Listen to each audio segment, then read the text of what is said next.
So today's May 18th. We have Wellington mulberry here. Wellington is just the same, if not similar to Illinois everbearing. So what I observe at this fruit set stage is, particularly this variety, the Wellington and Illinois, they have what we call male flowers. These male flowers, at first glance, you think it's just like a female fruit, but it's really not. For me, I can clearly tell. You can see right here, this whole branch right here is all male flowers, because these look like Pakistan mulberry, which are, if they're at right now the stage, 2 inches long. If they ripe, they should be about 3 or 4 inches long.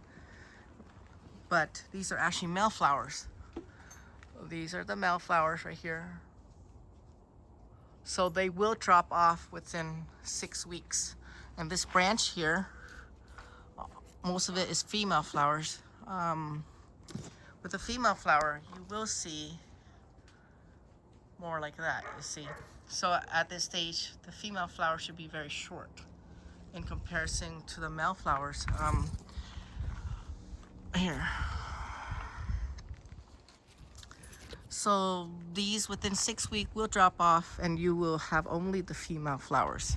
I think mostly only the mulberry trees, particularly the Wellington and Illinois, have this capability of having both, switching sex. 1 year they might have mostly male flowers and very little fruit, or mostly female and very little male flowers. So most time you don't notice them.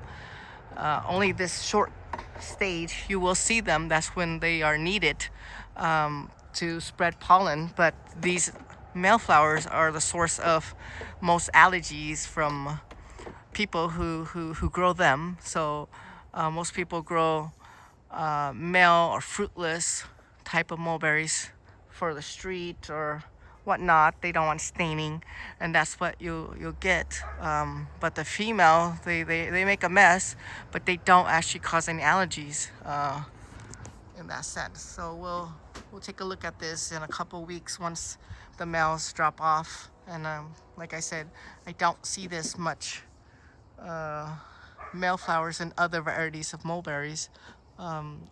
So this is just unique. We'll see you next time.